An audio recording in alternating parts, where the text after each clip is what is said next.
Hello students. तो आज हम डिस्कस करेंगे न्यूटन्स लॉज ऑफ मोशन की कुछ प्रॉब्लम्स। ये न्यूटन के सेकेंड लॉ का एप्लीकेशन है। आपने सुना होगा प्रॉब्लम्स ऑफ कनेक्टेड बॉडीज। कुछ कंस्ट्रेंट्स हैं वो भी हम डिस्कस करेंगे। ये पहली problem, 3 blocks A, B and C weighing 1, 8 and 27 kg respectively are connected as shown in the figure with an inextensible string and are moving on a smooth surface. T3 is equal to 36 newton, then T2 is। तो 3 blocks दिए हुए हैं और इनके हमको दिए हुए हैं मासेस। कितने कितने? यह है 1 kg का, दूसरा ब्लॉक है 8 kg और ये तीसरा है 27 kg का। और T3 हमको गिवन है, यह है 36 न्यूटन। हमको बताना है वैल्यू ऑफ T2। और यहाँ प्रॉब्लम में बोला हुआ है कि वो स्ट्रिंग कैसी है? इनएक्सटेंसिबल। तो आपसे बार बार बोला जाता है कि अनलेस स्टेटेड अदरवाइज, जब तक कुछ ना कहा जाए, अनलेस स्टेटेड अदरवाइज। हमको स्ट्रिंग को कैसा लेना चाहिए? स्ट्रिंग हम लेंगे इनएक्सटेंसिबल और मासलेस। स्ट्रिंग कैसी होगी? इनएक्सटेंसिबल। इनएक्सटेंसिबल होने से क्या होगा? इनएक्सटेंसिबल होने से उससे कनेक्टेड जो भी ब्लॉक्स होंगे, उनके डिस्प्लेसमेंट्स, उनकी वेलोसिटीज, उनके एक्सेलरेशंस वो सेम होंगे। तो this is one of the constraint. तो स्ट्रिंग कैसी लेना है हमें? इनएक्सटेंसिबल। और दूसरा उसको लेना है मासलेस। मासलेस का मतलब उस स्ट्रिंग का मास या उस रोप का मास उससे कनेक्टेड ब्लॉक्स के मास के सामने नेग्लिजिबल है। और जब स्ट्रिंग मासलेस होती है तो through out the length tension same होता है। तो याद रखें कि जब तक कुछ ना कहा जाए प्रॉब्लम में, तब तक हमको स्ट्रिंग को लेना है इनएक्सटेंसिबल और मासलेस। इनएक्सटेंसिबल होने से उसके हर पॉइंट का डिस्प्लेसमेंट, वेलोसिटी, एक्सेलरेशन सेम रहेगा और मासलेस होने से through out the length tension same रहेगा। तो हमको करना क्या है, कैसे इसको सॉल्व करते हैं? तो आपको मालूम होगा कि जब फोर्स लगाएंगे हम ये वाला T3, तो ये तीनों ब्लॉक्स क्योंकि रिजिड हैं तो ये एक्सेलरेट होंगे। किधर एक्सेलरेट होंगे? ये एक्सेलरेट होंगे टुवर्ड्स राइट। तो मान लेते हैं इनका एक्सेलरेशन है ए। ये ए कहलाता है कॉमन एक्सेलरेशन। और ये कॉमन एक्सेलरेशन आता कैसे है? तो आपको फॉर्मूला ही याद होगा। नेट एक्सटर्नल फोर्स मतलब 36 Newton upon total mass in motion 27 plus 8 plus 1 that is 36। SI units में काम कर रहे हैं तो एक्सेलरेशन आ जाएगा 1 मीटर पर सेकेंड स्क्वायर। ये फॉर्मूला हमेशा के लिए याद रखो। इस तरह की प्रॉब्लम्स में सीधे हमको क्या बोलना चाहिए? Net external force upon total mass in motion. ये आ गया कॉमन एक्सेलरेशन। और हमसे यदि T2 पूछा हुआ है तो T2 कितना होगा? तो कॉमन एक्सेलरेशन इनटू रिमेनिंग मास। मतलब जब आप T2 फाइंड कर रहे हैं, फोर्स हमने इधर लगाया है, बचा हुआ जो इधर मास होगा लेफ्ट साइड में वो है 8 प्लस 1 दैट इज 9। और एक्सेलरेशन 1 मीटर पर सेकेंड स्क्वायर है और ये है केजी में, तो ये आ जाएगा 9 न्यूटन। हमारा आंसर तो आ गया। तो ये दो फॉर्मूले इस तरह के क्वेश्चंस के लिए याद रखना चाहिए। पहला फॉर्मूला कॉमन एक्सेलरेशन का, net external force upon total mass in motion. और T2 निकलवाएंगे तो T2 होगा कॉमन एक्सेलरेशन इनटू रिमेनिंग मास, तो 9 आ जाएगा। मान लो हमसे T1 पूछा होता तो T1 कितना होता? कॉमन एक्सेलरेशन मतलब 1 into remaining mass that is 1, यानी T1 होता 1 न्यूटन के बराबर। तो इस प्रॉब्लम को एक बार डिस्कस कर लेते हैं। इस तरह की और कैसी प्रॉब्लम्स फ्रेम की जाती है, तो मैं यहाँ पर आपको कुछ एग्जांपल्स देता हूँ। ऐसी प्रॉब्लम आती है कई बार, दो ब्लॉक्स होते हैं और ये सरफेस कैसी है? जैसा कि उस क्वेश्चन में बोला था, म्यू है 0 के बराबर। कभी कभी ये सरफेस होती है फ्रिक्शनल, मतलब यहाँ फ्रिक्शन प्रेजेंट होता है। जब तक कुछ ना कहा जाए वो सरफेस कैसी लेंगे हम? Smooth. There is no friction between the blocks and the surface, जैसा कि उस प्रॉब्लम में था। M1 M2 दो मासेस हैं और ये है एक्सटर्नल फोर्स। इस तरह की प्रॉब्लम्स को हम सॉल्व करते हैं by the concept of free body diagram. इन दोनों के हम ड्रॉ करेंगे फ्री बॉडी डायग्राम्स और हमारा कोऑर्डिनेट सिस्टम भी यहाँ अटैच कर देंगे। अब इसका फ्री बॉडी डायग्राम बना है M1 का। ये आपको एग्जाम में नहीं करना है, मैं आपको बता रहा हूँ कि कभी जरूरत पड़ सकती है कि एफबीडी बनाना पड़े तो कैसे बनाएंगे। एफबीडी मतलब उस बॉडी को हम आइसोलेट कर लेंगे जिसका हम फ्री बॉडी डायग्राम बना रहे हैं, उसको एक डॉट से दिखा देंगे, ठीक है। और फिर उस पर एक्ट करने वाले सभी फोर्सेस को इस डायग्राम में शो कर देंगे। All the forces acting on M1 not by M1। कौन कौन से फोर्सेस होंगे? एक होगा वेट, वेट डाउनवर्ड्स M1G, ये किसने लगाया है? अर्थ ने। Exerted by the earth on the block, इसकी रिएक्शन कहां पर है? इसकी रिएक्शन जाएगी अर्थ पर। दूसरा, ये ब्लॉक क्योंकि सरफेस के साथ कांटेक्ट में है, यहाँ एक इलेक्ट्रोमैग्नेटिक नेचर का फोर्स डेवलप होगा, उसको कहते हैं कांटेक्ट फोर्स। मतलब ये ब्लॉक इस सरफेस को प्रेस करेगा नीचे, वो एक्शन होगा, तो सरफेस से इस ब्लॉक को मिलेगी रिएक्शन, जिसको हम बोलते हैं नॉर्मल रिएक्शन जनरली, है ना, N, या इसको N1 बोल देते हैं। ये Y के अलोंग एक्ट करने वाले फोर्सेस हो गए M1 पर। तीसरा फोर्स यहां डेवलप होगा, उसको कहते हैं कांटेक्ट फोर्स, स्मॉल f से इसको डिनोट करते हैं, क्योंकि ये ब्लॉक इसको प्रेस करेगा F से, तो उसकी रिएक्शन इस ब्लॉक पर आएगी। तो ये दो फोर्सेस और इसमें शो कर देने, स्मॉल f या कैपिटल F, ये वाला फोर्स, और इधर स्मॉल f। अब फोर्स इधर लगाया हमने सिस्टम के ऊपर, और ये ब्लॉक्स क्योंकि रिजिड है तो ये इस डायरेक्शन में मूव करेंगे, और दोनों का एक्सेलरेशन सेम होगा, दोनों के डिस्प्लेसमेंट, दोनों की वेलोसिटीज, एक्सेलरेशंस सेम होंगे। तो ये इस प्रॉब्लम का कंस्ट्रेंट है, दोनों कॉमन एक्सेलरेशन a से इधर मूव करेंगे। अब वर्टिकल डायरेक्शन में मोशन हो नहीं रही है, मतलब N1 इक्वल्स टू M1G, और हॉरिजॉन्टल में मोशन हो रही है, नेट फोर्स कितना है? नेट फोर्स होगा capital F minus small f, और ये किसके बराबर होगा? उस ब्लॉक का मास इंटू एक्सेलरेशन। तो इक्वेशन आ गई इसकी, M1 की इक्वेशन ऑफ मोशन। तो उसका फ्री बॉडी डायग्राम बनाकर इक्वेशन ऑफ मोशन लिख लेंगे सेकेंड लॉ से। इसीलिए ऐसे जो प्रॉब्लम्स होते हैं वो सेकेंड लॉ का एप्लीकेशन होता है। अब इस ब्लॉक का फ्री बॉडी डायग्राम बनाते हैं M2 का। M2 पर भी एक फोर्स नीचे लग रहा होगा बाय द अर्थ, फिर सरफेस से इसको मिल रही होगी नॉर्मल रिएक्शन। तीसरा फोर्स ये होगा स्मॉल f, बस इसको गलती से इसमें ना दिखा दें। कैपिटल F जो बाहर से लगाया गया है वो फोर्स तो हमने M1 पर लगाया है, नॉट ऑन M2। ये इसका फ्री बॉडी डायग्राम हो गया। फिर से वर्टिकल वाले फोर्सेस कैंसिल हो जाएंगे और स्मॉल f प्रोड्यूस करेगा एक्सेलरेशन, तो एक्सेलरेशन कितना होगा? M2a। ठीक है, ऐसी दो इक्वेशंस बना ली, लीनियर इक्वेशंस हैं, इनको ऐड कर देंगे, इनको ऐड करेंगे तो हमको मिलेगा कॉमन एक्सेलरेशन। ये देख रहे हैं आप, F कैंसिल आउट, RHS में A common, M1 plus M2, तो A आ जाएगा। तो A इज इक्वल टू हो जाएगा कितना? Net external force F upon total mass in motion. और ये फॉर्मूला बार बार बहुत सारी प्रॉब्लम्स में रिपीट होता है, तो इसको याद रखना चाहिए। तो ये आ गया कॉमन एक्सेलरेशन। फिर ये F पूछा जाता है आपसे, कॉन्टैक्ट फोर्स, तो ये कैसे आएगा? ये डायरेक्टली इक्वेशन 2 से आ जाएगा। कॉन्टैक्ट फोर्स होगा कॉमन एक्सेलरेशन इनटू रिमेनिंग मास। रिमेनिंग मास ये हमारी कोडिंग है, हमको ही डिकोड करना है उसको, इसलिए फिक्र नहीं करें। कहने का मतलब ये है कि इधर से फोर्स लगा रहे हैं, यहां पर आप निकाल रहे हो ये कॉन्टैक्ट फोर्स, तो बचा हुआ मास ये हो जाएगा M2, तो A इंटू M2, ये हो गया कॉन्टैक्ट फोर्स।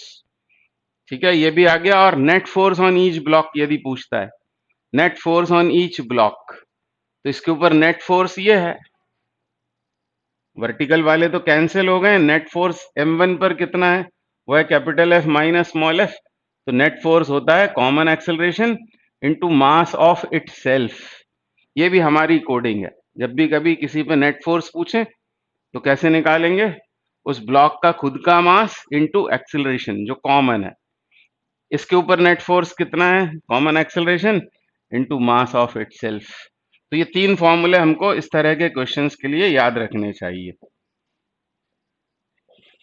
ये 2 ब्लॉक प्रॉब्लम है, फिर 3 ब्लॉक्स इन कांटेक्ट होते हैं, फिर इनके बीच में रोप डाल देते हैं, ऐसे फिर क्वेश्चंस बढ़ते चले जाते हैं।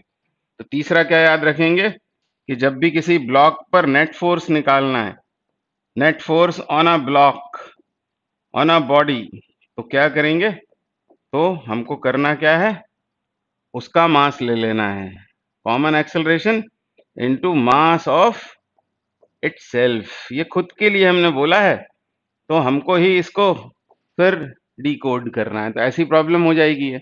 अब एग्जाम में यदि प्रॉब्लम आती है तो आप देख रहे हैं बड़े आसानी से ये सॉल्व हो जाएगी, आपसे बहुत ही आसानी से सॉल्व हो जाएगी।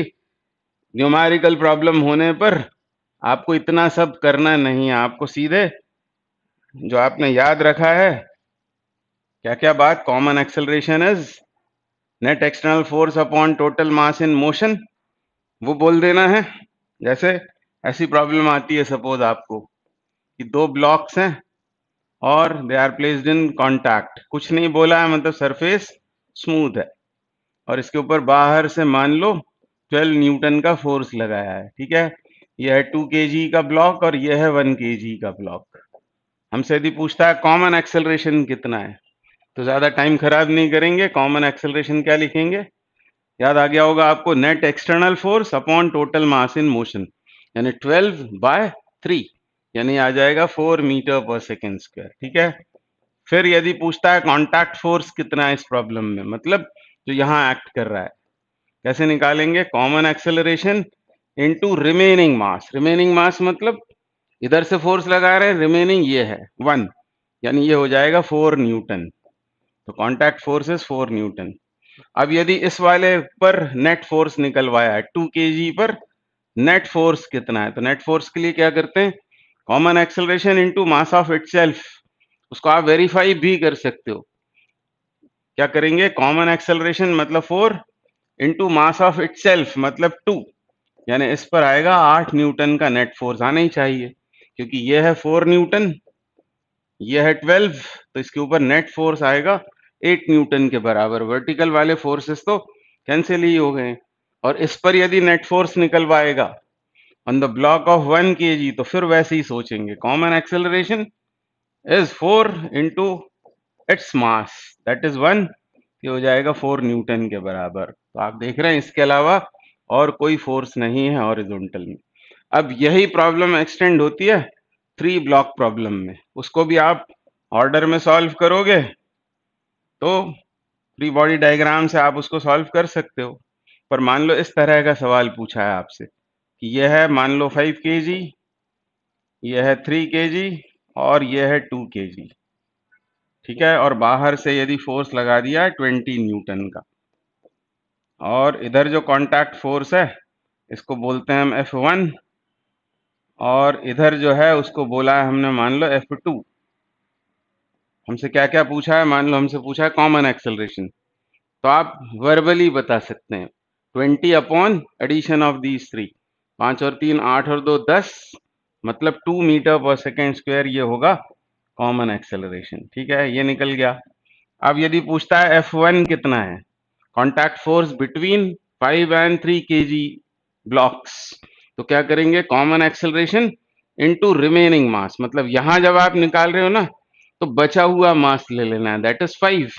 तो F1 कितना हो जाएगा, 2 इंटू 5 मतलब ही 10 न्यूटन, ये हो गया F1। और यदि F2 पूछता है, F2, तो फिर यहां हाथ रखेंगे और सोचेंगे फोर्स इधर से लगा है, रिमेनिंग मास इज 2, तो common acceleration is 2, remaining mass is 2 that is 4 Newton. Net force पूछेगा तो बस इस एक्सेलरेशन का मल्टीप्लाई करते जाना है, 5 इंटू 2 करोगे तो इस पर आएगा 10 न्यूटन, फिर इस पर 6 न्यूटन और इस पर आएगा 4 न्यूटन, तो ये हो जाएंगे net force on each block, ये दोनों हो जाएंगे कॉन्टैक्ट फोर्सेस, और वो लिखा हुआ है कॉमन एक्सेलरेशन। तो 2 blocks in contact, 3 blocks in contact, पर याद ये रखना है कि स्मूथ सरफेस की बात हो रही है, जब कुछ नहीं बोलेंगे तो स्मूथ सरफेस है। अब यही प्रॉब्लम्स जो होती हैं बिल्कुल ऐसी ही प्रॉब्लम होती हैं, बस यहाँ पर क्या कर देते हैं, रोप डाल देते हैं, रोप बीच में डाल दी जाती है, तो वो भी आपको आता ही होगा। इसको जल्दी से रिवाइज करके क्वेश्चंस पर आते हैं। मान लो ये एक ब्लॉक है और दूसरा ब्लॉक ये है M1, ये है M2। अब आपको मालूम होगा कि रोप को हम दबा नहीं सकते, रोप को हम सिर्फ खींच सकते हैं। तो फोर्स कैसे लगाना पड़ेगा इस सिस्टम को चलाने के लिए? इस तरह का फोर्स लगाएंगे। पूछते हैं हमसे फिर से वही है, कॉमन एक्सेलरेशन और टेंशन इन द रोप, ये दो चीजें पूछी होती हैं। तो ऐसे क्वेश्चन आने पर क्या करना चाहिए आपको? सबसे पहले क्या करना चाहिए? टेंशन शो कर देना चाहिए। ऐसे इनवर्ड एरोज लगाएंगे। इनवर्ड एरोज क्यों लगाते हैं? क्योंकि हम ब्लॉक्स की स्टडी कर रहे होते हैं और नॉट ऑफ द रोप। दूसरी बात कि ये रोप इनएक्सटेंसिबल और मासलेस होगी जब तक कुछ ना कहा जाए। मासलेस होने से tension through out the rope same होगा और इनएक्सटेंसिबल होने से जितना ये मूव करेगा उतना ही ये मूव करेगा, मतलब डिस्प्लेसमेंट, वेलोसिटीज और एक्सेलरेशंस सेम होंगे। तो unless stated surface is smooth, rope is inextensible and massless. अब क्या होगा? ये सिस्टम इधर जाएगा। अब वर्टिकल वाले फोर्सेस को हम इग्नोर कर देते हैं क्योंकि वर्टिकल में तो मोशन होती ही नहीं है। इसकी इक्वेशन बनाएंगे m2 की, तो वो कैसी होगी? m2 की इक्वेशन, तो इस पर F लगाया आपने और T ये है टेंशन, तो नेट फोर्स होगा F minus T is equal to खुद इसका mass m2 into common acceleration. इसकी इक्वेशन क्या होगी? T is equal to m1 into a, और ऐड कर देंगे T कैंसल आउट, तो A आ जाएगा F upon m1 plus m2। बिल्कुल वैसा ही आंसर हो गया। टू ब्लॉक्स इन कॉन्टैक्ट या फिर दो ब्लॉक्स जिनके बीच में एक मासलेस इनएक्सटेंसिबल रोप लगी हुई है, तो कॉमन एक्सेलरेशन हो जाएगा F upon m1 plus m2। तो कॉमन एक्सेलरेशन हुआ। अब यदि पूछता है मान लो ये T की वैल्यू, तो T तो ये दिख रहा है आपको यहाँ, T इज इक्वल टू कितना? कॉमन एक्सेलरेशन इंटू रिमेनिंग मास। रिमेनिंग मतलब ये वाला फोर्स इधर लगा रहे हैं, तो m1 आ जाएगा। ठीक है, और इसके अलावा क्या पूछेंगे? नेट फोर्स, तो ये नेट फोर्स है, common acceleration into mass of the block itself. ठीक है, अब इसमें क्वेश्चन ऐसा बनाते हैं कि अब ये फोर्स इधर ना लगाकर इस तरफ लगा दिया, टुवर्ड्स लेफ्ट लगा दिया। इस तरह से फोर्स लगाने से क्या होगा? फर्क कहां पर आएगा? क्या कॉमन एक्सेलरेशन बदल जाएगा? नहीं, कॉमन एक्सेलरेशन वही रहेगा, सेम रहेगा, क्योंकि एक्सटर्नल फोर्स है F, टोटल मास है m1 plus m2, common acceleration will remain same. Tension का क्या होगा? टेंशन बदल जाएगा। अब टेंशन कितना हो जाएगा? तो वो हो जाएगा कॉमन एक्सेलरेशन इनटू रिमेनिंग मास। तो इंस्टेड m1 हमको A में मल्टीप्लाई करना पड़ेगा m2 का, यानी ये बदल जाता है। Acceleration does not change but tension will change. और क्या नेट फोर्स बदलेंगे? नहीं, नेट फोर्स भी उतने ही रहेंगे। तो ऐसा क्वेश्चन बनाया जाता है, वो अभी हम करेंगे। इसी तरह की प्रॉब्लम होती है 3 ब्लॉक्स, 2 ब्लॉक्स की जगह 3 ब्लॉक्स ले लिए हमने और ऐसा लगा दिया ये एक्सटर्नल फोर्स। ये मान लो है m1, ये m2 और ये m3, और ये कनेक्टेड है मासलेस इनएक्सटेंसिबल रोप से। तो क्या होता है? अब 2 रोप्स हैं अलग अलग, तो दोनों में टेंशन भी अलग अलग शो करने हैं। ऐसे इनवर्ड एरोज लगा देंगे आप, ये हो जाएगा T1, ये हो जाएगा T2। Inward arrows, no one likes tension. हर ब्लॉक अपने से टेंशन को दूर रखना चाहता है। ऐसे क्यों लगाते हैं? क्योंकि हम ब्लॉक्स की स्टडी करेंगे। अब ये सिस्टम इधर जाएगा विद एक्सेलरेशन a, इसकी इक्वेशन लिखो, तो F minus T1 is equal to m1a। इसकी इक्वेशन क्या होगी? T1 minus T2। ये स्केलर इक्वेशन है कि वेक्टर? ये वेक्टर इक्वेशन है ना। ये एक्चुअली हम दो फोर्सेस को ऐड कर रहे हैं, पर वो डायरेक्शंस अलग होने की वजह से larger force minus smaller force in the direction of larger force, इधर नेट फोर्स होगा उधर ही होगा एक्सेलरेशन। तो T1 माइनस T2 बराबर क्या आ जाएगा? m2a, और इसकी इक्वेशन क्या होगी? T2 equals m3। ऐसी 3 इक्वेशंस बनेंगी। तीनों को यदि ऐड कर देंगे तो हमें मिलेगा कॉमन एक्सेलरेशन। फिर वही आ गया, common acceleration is net external force F upon total mass in motion. इन तीनों इक्वेशंस को ऐड करने पर ये रिजल्ट आ जाएगा। ये आ गया कॉमन एक्सेलरेशन। कॉमन एक्सेलरेशन आ गया और उसके बाद क्या चाहिए हमको? फिर हमें चाहिए T1। तो T1 कितना होगा? कॉमन एक्सेलरेशन इनटू रिमेनिंग मास, मतलब m2 प्लस m3 यहां करेंगे, ध्यान देंगे m2 प्लस m3। और जब ये T2 पूछा होगा तो फिर से common acceleration into remaining mass is m3। तो ये आ गए टेंशंस और नेट फोर्स तो ये है ही, common acceleration into mass of itself. तो इस तरह से 4 प्रॉब्लम्स होती हैं। एग्जाम में आने पर इतना सब हमको फ्री बॉडी डायग्राम वगैरह नहीं बनाना पड़ता है, वो आपसे आसानी से बन जाएगा। अब आते हैं उस क्वेश्चन पर। ऐसा था हमारा क्वेश्चन कि 3 ब्लॉक्स दिए थे, 1, 8 और 27 केजी के, 36 न्यूटन का फोर्स लगाया था। पूछा क्या था हमसे? पूछा तो था T2, पर आपको पहली स्टेप में ये काम करना पड़ेगा। आप निकालेंगे कॉमन एक्सेलरेशन 36 अपॉन टोटल मास यानी 1 मीटर पर सेकेंड स्क्वायर। और फिर जब ये निकाल रहे होंगे T2 तो पेन यहां रखकर सोचेंगे कि फोर्स इधर लगाया, बचा हुआ मास कितना है, रिमेनिंग मास इज 9, तो उसका मल्टीप्लाई करने से T2 निकल आएगा। अगला क्वेश्चन करेंगे। नेक्स्ट क्वेश्चन क्या बोल रहे हैं यहाँ? Consider the following statements about the blocks shown in the diagram that are being pushed by a constant force on a frictionless table। यह है frictionless table, constant force लगाया हुआ है F 3 kg पर। A, all blocks move with same acceleration। yes, क्योंकि ये blocks rigid हैं और ये सरफेस कैसी है? स्मूथ। तो जैसी फोर्स लगाएंगे तीनों ब्लॉक्स राइटवर्ड्स मूव करेंगे, same displacement, same velocity, same acceleration. B में बोल रहे हैं the net force on each block is same, हर एक पर नेट फोर्स भी सेम होगा। Which of these statements are is correct? तो इसमें से स्टेटमेंट 1 तो सही है, तीनों का एक्सेलरेशन होगा कॉमन, पर क्या नेट फोर्स भी हर एक पर सेम होगा? नहीं होगा, क्योंकि नेट फोर्स हमने क्या बोला था? Net force on each block, net force on each block is कितना होता है? वो होता है common acceleration into mass of itself, mass of itself. जिसका निकाल रहे हैं हम नेट फोर्स, जिस पर निकाल रहे हैं उसका खुद का मास, तो क्योंकि इनके मासेस अलग अलग हैं और इसलिए नेट फोर्स भी हर एक पर अलग अलग होगा। मतलब statement A is correct but B is incorrect, यानी इसका आंसर क्या हो जाएगा? A only, option A is correct. तो आसान सवाल था। अगला क्वेश्चन क्या बोल रहे हैं? Block of mass capital M is pulled along a horizontal frictionless surface by a rope of mass small m.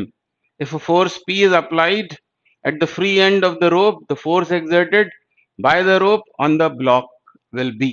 तो अब आप देख रहे हैं कि रोप में कुछ मास है। अभी तक हमने कहा था कि जब रोप मासलेस हो तो क्या करेंगे? मास है यदि, तो फिर सिचुएशन ऐसी है, ये है वो ब्लॉक और इसके साथ में ये है वो m मास की रोप। इसका कितना है? ब्लॉक का मास कैपिटल M, रोप का मास है स्मॉल m, और एक फोर्स लगाया हुआ है at the free end of the रोप, मतलब इधर लगाया हुआ है एक फोर्स, कितना है वो? P, ऐसा फोर्स लगाया हुआ है। ये है सिचुएशन। सरफेस कैसी है? सरफेस तो स्मूथ है। हमसे पूछा क्या है? Force exerted by the rope on the block. तो एग्जाम में तो आपको डायरेक्ट आंसर मिल जाएगा, पर जब आप इसको सॉल्व करें अभी तो क्या करना कि आप इस ब्लॉक को तो बना ही लिया हमने कैपिटल M को, और ये जो रोप है इसका मास कितना है? स्मॉल m, तो उसको अलग से एक ब्लॉक से शो कर देंगे। ये हमने रोप की जगह बना दिया एक और ब्लॉक, और दोनों के बीच में डाल देंगे एक मासलेस रोप। ठीक है, ये जो रोप थी स्मॉल m मास की, उसको अलग से एक ब्लॉक के तौर पे बना लिया, और ये कैपिटल M। बस आपकी प्रॉब्लम इजी हो गई है ना। हमको क्या निकालना है फिर? हमको एक्चुअली ये निकालना है, यही तो वो फोर्स है जो रोप ने इस ब्लॉक पर लगाया है, ये वाला फोर्स। तो यहां पर उसको हमने टेंशन से शो कर दिया है, एक ही बात है। इस तरह से उसको हम कन्वर्ट कर लेंगे। ब्लॉक रोप प्रॉब्लम थी, उसको हमने two block problem connected by an inextensible massless rope, उसमें कन्वर्ट कर लिया। अब कॉमन एक्सेलरेशन कितना होगा यहाँ, तो होगा net external force upon total mass in motion, ऐसा हो जाएगा।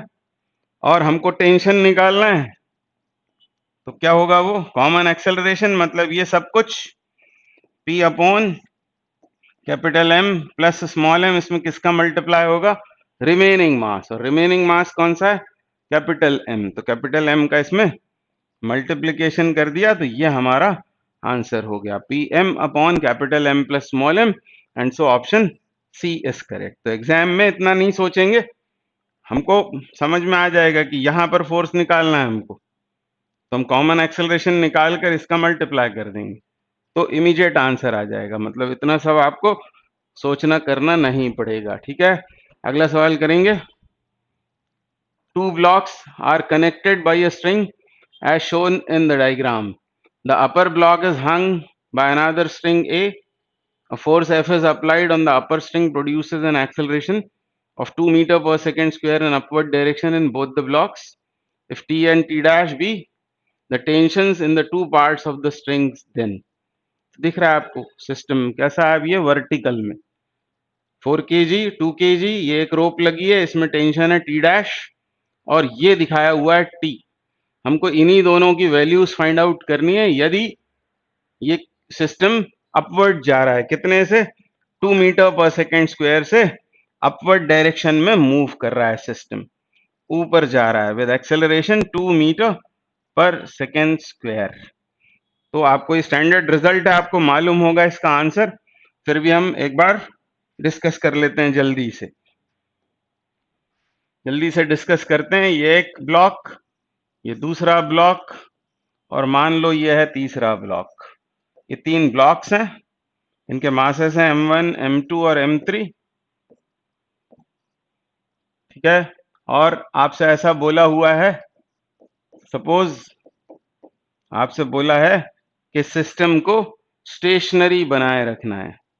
पहला case, system is to be held stationary, ध्यान से सुनेंगे, हेल्ड स्टेशनरी। या फिर आपसे बोलेंगे it is to be kept at rest, the system is to be kept at rest, ऐसा बोलेंगे। या फिर बोलेंगे कि यूनिफॉर्म वेलोसिटी से उसे मूव करना है, ऊपर या नीचे। तो अब आप तीनों में देख रहे हैं कि एक्सेलरेशन 0 होगा, no force no acceleration. Held stationary मतलब एक्सेलरेशन 0, एक्सेलरेशन 0 मतलब हर ब्लॉक पर नेट फोर्स 0 हो जाएगा, ठीक है। तो एक्सेलरेशन 0, ये हमको समझ में आ जाना चाहिए। और हमको बताना है values of F, T1 and T2। तो बस जल्दी से इसको सॉल्व करें। सबसे पहले इसका फ्री बॉडी डायग्राम बनाएं। इसका फ्री बॉडी डायग्राम यहां बना रहा हूं मैं। अब इसके ऊपर कौन कौन से फोर्सेस, तो एक अर्थ का फोर्स, इसको हमने आइसोलेट कर लिया M1 मास को, तो M1G होगा, ये अर्थ ने इस ब्लॉक पे लगाया। दूसरा फोर्स होगा टेंशन, और जैसा हमने याद किया है, नो वन वांट्स टेंशन, मतलब दूर रखो उससे, तो ये हो गया T2, दिस इज T2। और इसको कैसे रखा है हमने, हेल्ड स्टेशनरी, इसका मतलब T2 बराबर हो गया M1G, पहला आंसर। कितना आ गया, T1। इसको भी हम याद रखेंगे आगे के लिए, T1 कितना होगा, जिस रोप में आप टेंशन निकाल रहे हो उसके नीचे लटका हुआ मास इंटू G, यानी M1G, एक आंसर। अब इसकी बात कर लेते हैं, इसका फ्री बॉडी डायग्राम बनाते हैं। तो इसके ऊपर कौन कौन से फोर्सेस, तो एक तो T2 लग रहा है साफ तौर पर, T2 तो लगेगा ही लगेगा, और साथ में एक लगेगा M2G, ये अर्थ ने लगाया, और एक होगा T1, ये वाला फोर्स T1, ये इस ब्लॉक पे दिखाया हुआ फोर्स है, दिस इज T1, ठीक है। और ये हेल्ड स्टेशनरी है, मतलब इन दोनों का एडिशन इसके बराबर है, T2 T2, ये T1, ये T2, ये T2 की वैल्यू है, ठीक है, सॉरी ये T2 है, तो T2 is M1 into G, ठीक है। अब ये निकाल रहे हो आप T1, तो T1 बराबर T2 प्लस 10, तो T1 कितना आ जाएगा, T1 आ जाएगा T2 की वैल्यू जब आप डालेंगे यहां पर, तो G कॉमन आकर M1 प्लस m2 इंटू जी हो जाएगा। सिमिलरली ये भी f कितना होगा, तो f हो जाएगा m1 plus m2 plus m3 into जी। तो स्टैंडर्ड रिजल्ट है, इसको डायरेक्ट हम कुछ प्रॉब्लम्स में यूज करते हैं। तो कैसे याद रखेंगे इसे, ऐसे याद रखना, यदि सिस्टम को स्टेशनरी बनाए रखना हो तो किसी भी रोप में टेंशन कैसा, उसके नीचे देखेंगे कितना मास लटका हुआ इनटू जी। तो T2 will be m1 g, T1 will be m1 plus m2 into g, and F will be m1 plus m2 plus m3 into g. और कभी वो बोलेंगे यूनिफॉर्म वेलोसिटी या रेस्ट या हेल्ड स्टेशनरी, सभी cases में ये फॉर्मूला हमको यूज करना है, mass below the rope into g. अब इसी में अगला केस होता है जब वो ये कहते हैं कि अब सिस्टम को हमें एक्सेलरेशन ए से ऊपर ले जाना है, एक्सेलरेशन ए से ऊपर ले जाना या ए रिटार्डेशन से नीचे ले जाना, एक ही बात, एक ही बात है। कभी वो बोलेंगे एक्सेलरेटेड अपवर्ड्स, कभी बोलेंगे रिटार्डेड डाउनवर्ड्स। तो दोनों केस अब हम सॉल्व करेंगे। फिर से इसका फ्री बॉडी डायग्राम बनाया हमने, पर अब तो सिस्टम जा रहा है ऊपर, ऊपर जा रहा है, तीनों ब्लॉक्स ऊपर चले जा रहे हैं। तो क्या होगा, ये किसके लिए बनाया है, ये m1 के लिए बनाया है। m1 के लिए एक्सेलरेशन है ए ऊपर, तो clearly T2 minus m1 g, T2 minus m1 g is equal to mass into acceleration. हमने सेकेंड लॉ लगा दिया, सेकेंड लॉ लगा दिया। तो T2 इज इक्वल टू कितना हो जाएगा, T2 बराबर हो जाएगा m1 इंटू जी प्लस ए। इसी तरह जब आप T1 निकालेंगे सॉल्विंग के बाद, तो T1 आएगा मास सस्पेंडेड बिलो, मतलब m1 plus m2 into g plus ए, ठीक है। और टी एफ ये वाला फोर्स वो कितना होगा, तो टोटल मास कितना है नीचे लटका हुआ, m1 plus m2 plus m3 into g plus a, ऐसा हो जाएगा, ठीक है। तो बस ये याद रख लो, एक्सेलरेट ऊपर कर रहे हो तब m इंटू जी प्लस ए, मतलब मास कितना नीचे लटका इंटू जी प्लस ए। तीसरा केस होता है जब नीचे एक्सेलरेट करते हैं, नीचे एक्सेलरेट करते हैं या फिर ऊपर रिटार्ड करते हैं ए से, तब फिर याद रखना कि टेंशन होता है मास बिलो, शॉर्ट में मैंने आपको समझा दिया है, ये मास बिलो इंटू जी माइनस ए, और ए जी के बराबर हो तो टेंशन जीरो हो जाएगा। तो ये तीन केसेस होते हैं। वापस आते हैं उस क्वेश्चन के ऊपर, क्या बोला हमसे उस क्वेश्चन में क्या बोला हुआ है, 2 मीटर पर सेकेंड स्क्वायर से ऊपर जा रहा है सिस्टम, हमको फाइंड आउट क्या करना है, टी और टी डैश। तो आपको वही आपका स्टैंडर्ड रिजल्ट याद आ जाना चाहिए। मान लो टी डैश निकालना है, टी डैश निकालना है, तो टी डैश कितना होगा, तो हम यही सोचेंगे कि उसके नीचे कितना मास लटका हुआ है, दैट इज 4 kg। तो m इंटू जी 9.8, ये जो आंसर्स हैं उससे पता लग रहा है कि हमको 9.8 लेना है। 10 लिया होता तो फिर ये इस तरह डेसिमल्स में नहीं आता है ना, 9.8 लेंगे जी का वैल्यू, और क्या लगाएंगे, जी प्लस है या जी माइनस है, प्लस ए, क्योंकि ऊपर जा रहा है ये सिस्टम एक्सेलरेशन 2 से, तो 9.8 प्लस 2, तो ये हो गया 4 इंटू 11.8, तो 32 हासिल किया 3, 4 और 3 7, 4 और 3 7 और 4 एकम 4, 47.2 न्यूटन ये आया है हमारे पास टी डैश का वैल्यू, ये वाला। मतलब इन दोनों में से कोई करेक्ट होगा, ये दो तो इनकरेक्ट है।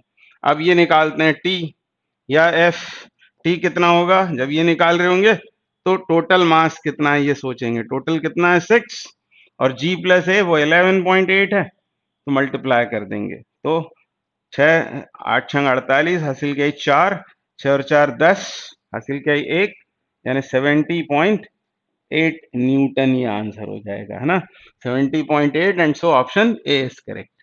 तो बस आपको तीन चीजें याद रखनी है इसमें, जब भी सिस्टम ऊपर जा रहा हो तो मास बिलो इंटू जी प्लस ए, एक्सेलरेशन ए से ऊपर या रिटार्डेशन ए से नीचे, और यदि नीचे एक्सेलरेट हो रहा हो सिस्टम तो जी माइनस ए आता है, मास बिलो इंटू जी माइनस ए, और हेल्ड स्टेशनरी हो तो मास बिलो इंटू जी आता है।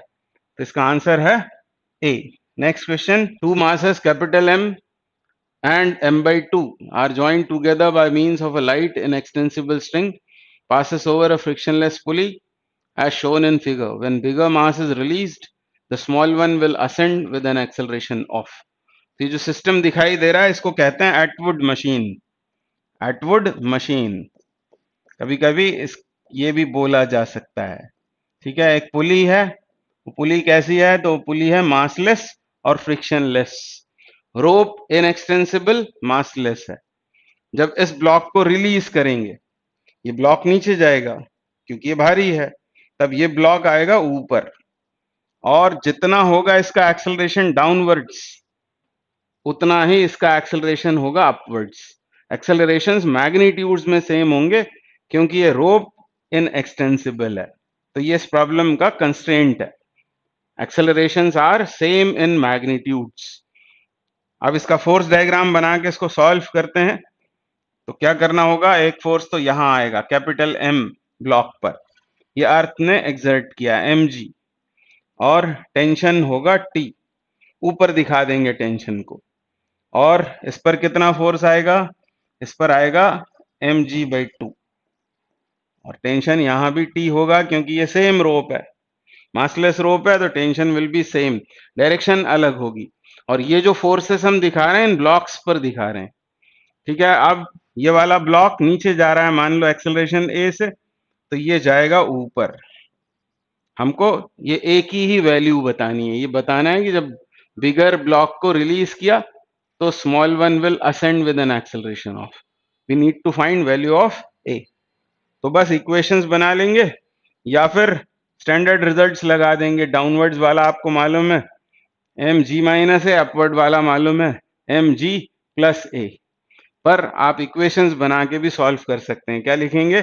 mg इस ब्लॉक के लिए mg minus t is equal to mass into acceleration. ये इक्वेशन 1 फॉर ब्लॉक m. अब इसके लिए इक्वेशन बनाते हैं. ऊपर जा रहा है, ऑब्वियसली t लार्जर है, तो t minus mg/2 is equal to उसका मास m/2. यहां गलती हो सकती है, m/2 लेना है उसका मास, इनटू एक्सेलरेशन a. और इन दोनों को ऐड कर देते हैं, हमको a की वैल्यू फाइंड आउट करनी है.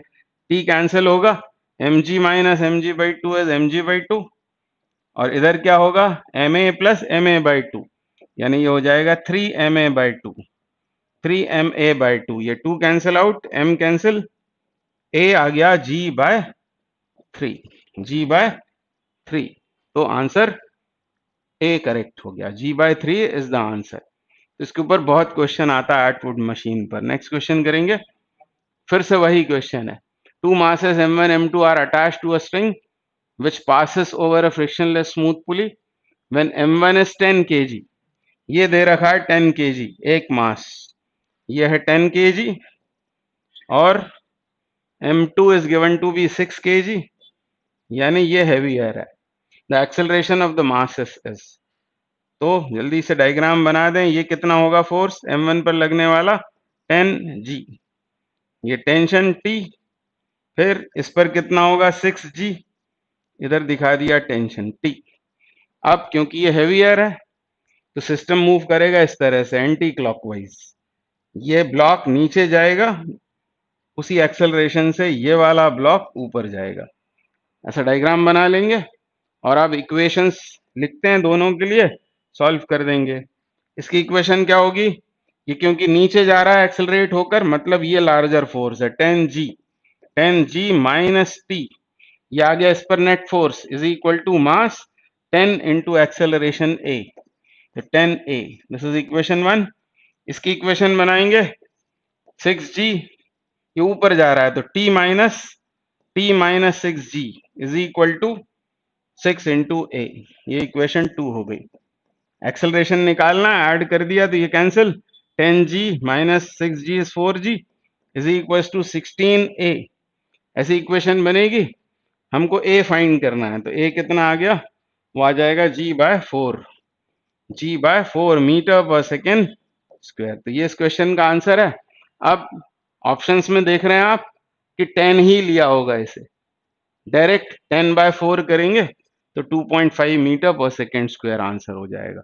तो ये भी एटवुड मशीन का सवाल था, यानी इसके लिए कोई फॉर्मूला बना सकते हैं, हम फॉर्मूला याद भी रख सकते हैं।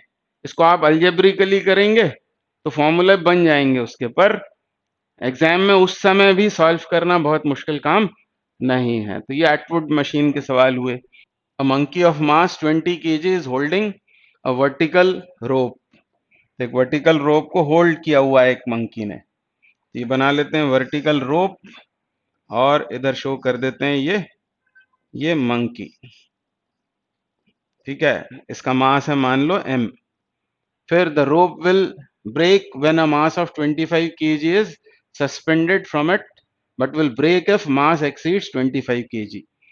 मतलब उस रोप का ये दिया हुआ है ब्रेकिंग स्ट्रेंथ, उस रोप पर ज्यादा से ज्यादा कितना मास सस्पेंड कर सकते हैं, 25 kg, यानी कितना टेंशन प्रोड्यूस कर सकते हैं, 25 G।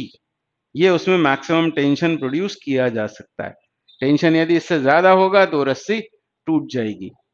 What is the maximum acceleration with which the monkey can climb up along the rope?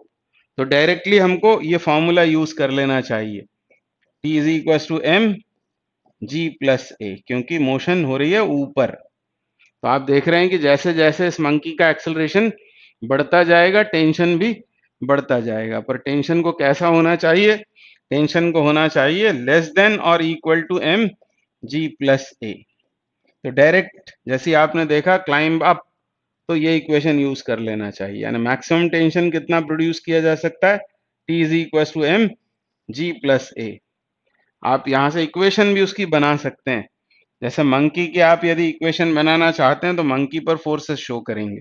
एक फोर्स होगा वेट mg डाउनवर्ड्स, फिर जब ये मंकी क्लाइंब होगा ऊपर तो रस्सी को अपनी तरफ खींचेगा, तो रस्सी उसे अपनी तरफ खींचेगी T से। तो दो फोर्स ये हो गए और वो जा रहा है ऊपर, तो क्या लिखेंगे equation, T minus m g is equal to m a, तो T is equal to m g plus a हो जाएगा वो इक्वेशन। तो एग्जाम में डायरेक्टली हम ये यूज कर लेंगे। अब ये कितना है मैक्सिमम, क्योंकि हमने इक्वल टू लगाया है, मैक्सिमम टेंशन मास 25 kg इंटू जी करेंगे, 25 इंटू जी, तो 25 जी ये हो जाएगा मैक्सिमम टेंशन। फिर mass of monkey is 20 g plus a. ऐसी इक्वेशन बनाकर इसको ए के लिए सॉल्व करेंगे। तो कितना होगा ये, 25 g by 20 is equal to g plus a. तो ए इज इक्वल टू कितना होगा, तो ये होगा 25 जी अपॉन 20 माइनस जी। तो ये कितना हुआ, this is 25 minus 20 and 5g, 5g by 20 that is g by 4, और g 10 बोला हुआ है क्वेश्चन में, तो 10 बाय 4 दैट इज 2.5 मीटर पर सेकेंड स्क्वायर। यानी वो मंकी ज्यादा से ज्यादा किस एक्सेलरेशन से ऊपर चढ़ सकता है, 2.5 मीटर पर सेकेंड स्क्वायर से। यदि वो एक्सेलरेशन को बढ़ाएगा तो वो टेंशन एक्सीड हो जाएगा 225 जी से, तो रस्सी ब्रेक हो जाएगी।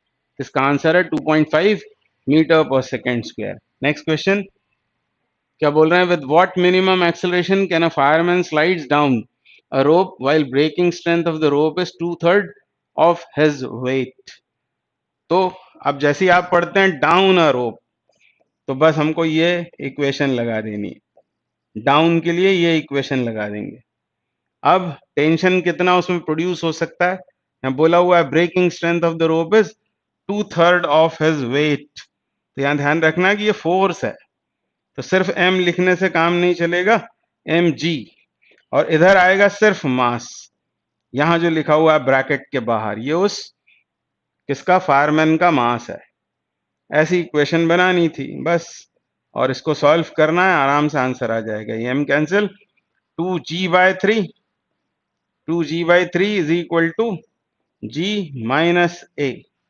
तो will solve it for a, तो a बराबर हो गया g/3, a को ले जाएंगे LHS में, तो g माइनस 2g/3। ठीक है, तो ये बन गया g अपॉन 3, g/3। तो आंसर सी करेक्ट हो जाएगा।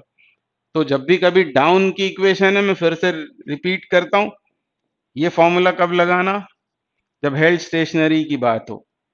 ये फॉर्मूला कब लगाएंगे? जब ऊपर एक्सेलरेशन ए से जा रही हो। लिफ्ट में भी यही फॉर्मूले हम लगाते हैं, ठीक है। और एम जी माइनस ए लगाएंगे जब कोई ब्लॉक नीचे एक्सेलरेट हो रहा हो, ये ऊपर एक्सेलरेट और ये रेस्ट या यूनिफॉर्म मोशन, ठीक है। ये तीन फॉर्मूले याद रहे तो इस तरह के क्वेश्चंस आते हैं।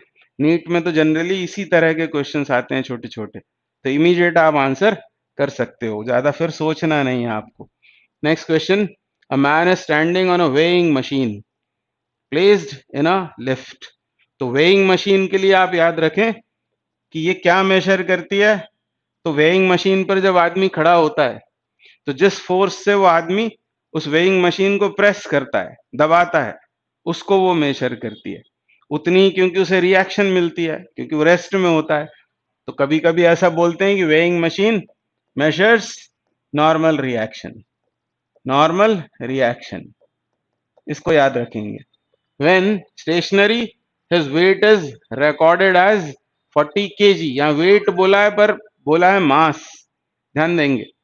मतलब जब वो रेस्ट में है लिफ्ट, तब वेइंग मशीन रिकॉर्ड करती है 40 kg।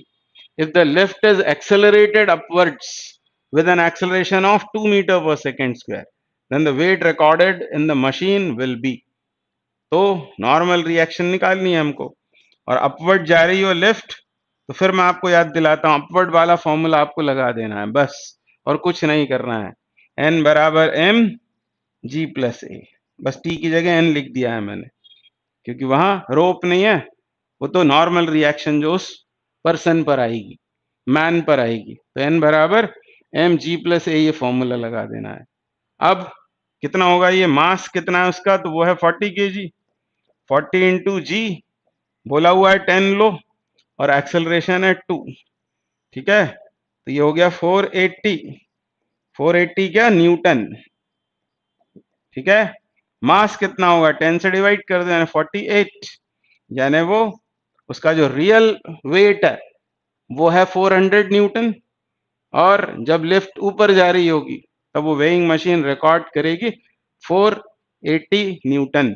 मास की टर्म्स में बात करें तो 40 kg है उसका मास जब लिफ्ट रेस्ट में है, और 48 होगा जब वो लिफ्ट एक्सेलरेशन 2 मीटर पर सेकेंड स्क्वायर से ऊपर जा रही होगी। तो लिफ्ट के भी सवाल आते हैं, इसी प्रॉब्लम को हम फिर से करेंगे सूडो फोर्स के साथ में, ठीक है, तब की बात अलग।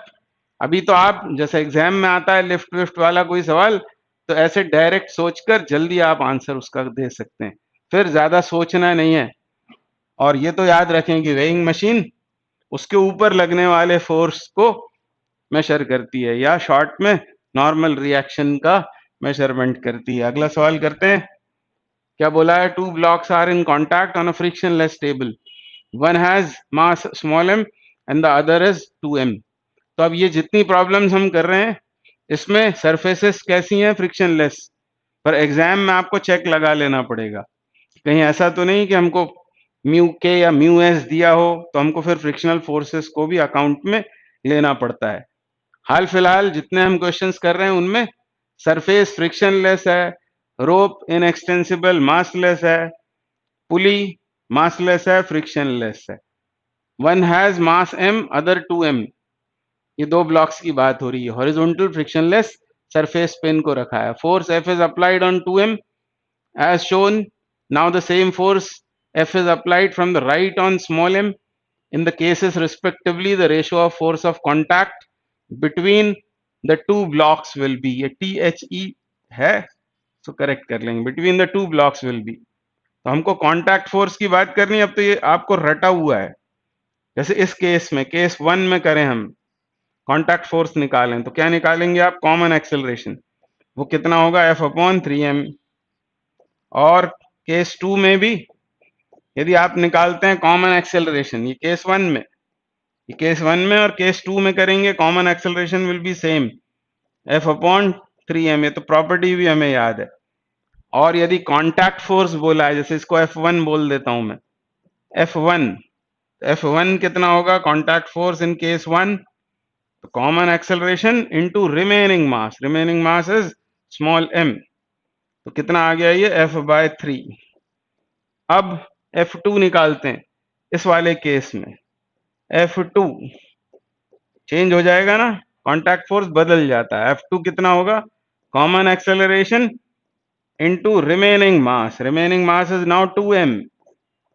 2m तो mm कट कर ये हो गया 2F/3। 2F/3 हमको पूछा है रेशो, केस 1 के कॉन्टैक्ट फोर्स और 2 के कॉन्टैक्ट फोर्स का रेशो। F/3 है, वो 2F/3 है, तो ऑब्वियसली ये कैसा है, आधा, और वो कैसा है, दुगना, यानी क्या है, 1:2 का रेशो हो जाएगा। फिर डिवाइड करके देखने की जरूरत नहीं, आप ध्यान दो, ये F/3 वो 2F/3, तो रेशो इज 1:2। तो याद रखें, कॉमन एक्सेलरेशन नहीं बदलता एक्सटर्नल फोर्स की डायरेक्शन बदलने से, पर कॉन्टैक्ट फोर्स बदल जाता है, और net force on each block भी अनचेंज्ड रहता है। ठीक है, और वो अलग अलग होता है सबके ऊपर। ये कुछ प्रॉपर्टीज हैं, इनको साथ में आपको याद रखना पड़ेगा थ्योरेटिकल क्वेश्चन आने पर। क्या बोल रहा है, बॉडी ऑफ मास 8 kg, ये है 8 kg का block, is hanging from the another body of mass 12 kg. The combination is being pulled by a string with an acceleration of 2.2 meter per second square. The tension T1 T2 will be respectively. अब आपको ये रटा होना चाहिए, exam में आएगा तो ज्यादा टाइम वेस्ट नहीं करना है। ऊपर जा रहा है ये T2 कितना होगा, तो देखना है कि कितना मास नीचे लटका है, मास नॉट वेट। 8 इंटू क्या करेंगे, G प्लस A लगाएंगे, तो G कितना 9.8। क्यों लेना है 9.8, क्योंकि यहाँ 2.2 दिया है एक्सेलरेशन, इसलिए 9.8 लेना, तो आसानी से आंसर आ जाएगा। तो ये 12 हो गया, ये 12 हो गया, और ये 96 न्यूटन हो जाएगा, यानी T2 इज 96 न्यूटन। अब T1 निकालते हैं। T1 के लिए क्या करेंगे, नीचे टोटल कितना लटका हुआ है 20, और 9.8 प्लस क्या करेंगे 2.2, ये 12 हो गया, तो 20 इंटू 12 तो 240 न्यूटन हो जाएगा ना। T1 is 240 Newton and T2 is 96। 240 and 96, option C is correct. The next problem, two forces 6 Newton and 3 Newton are acting on two blocks 2 kg and 1 kg kept on frictionless floor. What is the force exerted on 2 kg block by 1 kg block? तो हमसे क्या पूछा हुआ है, contact force. ये force हमसे पूछा है जो 2 kg ब्लॉक ने 1 kg पर, या 1 kg ने 2 kg पर एक्सर्ट किया। फ्रिक्शनलेस सरफेस है, दो फोर्सेस लगाए हुए हैं, राइटवर्ड्स लग रहा है 6 न्यूटन, लेफ्टवर्ड्स है 3। हम इन दोनों का निकाल लेंगे resultant. 6 minus 3 will be 3 in the direction of larger force. मतलब इस प्रॉब्लम को ऐसे कन्वर्ट कर लेंगे, 2 kg का ये ब्लॉक, दूसरा ब्लॉक 1 kg का, और एक्सटर्नल फोर्स कितना, external force will be 3 Newton. तो बस अब आपको चाहिए क्या है, कॉन्टैक्ट फोर्स। तो कॉन्टैक्ट फोर्स क्या होता है, वो होता है कॉमन एक्सेलरेशन, मतलब 3/2 + 1 इंटू रिमेनिंग मास, और रिमेनिंग मास इज 1 kg। तो आंसर कितना आ गया, 1 न्यूटन के बराबर। Answer is 1 Newton, option A is correct. तो बहुत ही आसान question. Next question, 3 masses 1, 6 and 3 kg are connected to each other with the threads and are placed on table as shown in figure. What is the acceleration with which the system is moving? Take G equals to 10 meter per second square. तो कैसे करेंगे इसको, तो आपको force diagram बनाना पड़ेगा। इसी figure पर already ये टेंशंस तो दिखाए हुए हैं। 3 kg पर एक और फोर्स आएगा, वो है 3G डाउनवर्ड्स, और इसके ऊपर 1G। ये होंगे फोर्सेस 1G एंड 3G। अब ये सिस्टम जाएगा किधर, तो एक्सटर्नल फोर्स यदि आप देखेंगे, तीनों को मिलाकर यदि एक सिस्टम बना दें, तो यही एक्सटर्नल फोर्सेस हैं, 1G और 3G। नेट फोर्स होगा 2G डाउनवर्ड्स। या ऐसा सोचें कि 3 kg पर लग रहा है 3G, इस पर 1G, ये लार्जर है, इसका मतलब ये सिस्टम इस तरह मूव करेगा क्लॉकवाइज। ये ब्लॉक डाउनवर्ड्स, ये अपवर्ड, और ये टुवर्ड्स राइट जाएगा 6 kg का ब्लॉक। एक्सेलरेशन मान लेते हैं मैग्नीट्यूड में है a, और 3 इक्वेशंस बना लेंगे और उनकी सॉल्विंग से हम बता पाएंगे कि एक्सेलरेशन कितना है। आसान क्वेश्चन है। 3g minus T2 is equal to 3 है, ये इसकी इक्वेशन ऑफ मोशन, क्योंकि ये नीचे जा रहा है। इसकी इक्वेशन ऑफ मोशन क्या होगी? T2 minus T1, T2 minus T1 is equal to mass into acceleration. इसकी इक्वेशन क्या होगी? T1 minus g, T1 minus g is equal to mass into acceleration यानी a। ऐसी 3 इक्वेशंस बनेंगी, इनको सॉल्व करना है बस। आप जैसे इनको ऐड करोगे, ये T2 T1 cancel out, 3g minus g is 2g, और इधर सबका एडिशन कर रहे हैं। 6 और 3 9 और 1 10, 10a is equal to 2g, and so a is 2g by 10, और 2g बाई 10 मतलब g बाय 5, और g की वैल्यू क्वेश्चन में बोला है 10 लेने के लिए, तो ये आ गया 2 मीटर पर सेकेंड स्क्वायर। मतलब ये सिस्टम इसी तरह मूव करेगा। ये माइनस आता मतलब हमारी सपोज जो डायरेक्शन है, सेंस ऑफ मोशन, वो गलत है, उसको फिर ऑपोजिट डायरेक्शन में मान लेंगे। वैसे यहाँ डायरेक्शन पूछी ही नहीं है हमसे, तो मैग्नीट्यूड पूछा है, आंसर सी करेक्ट हो जाएगा।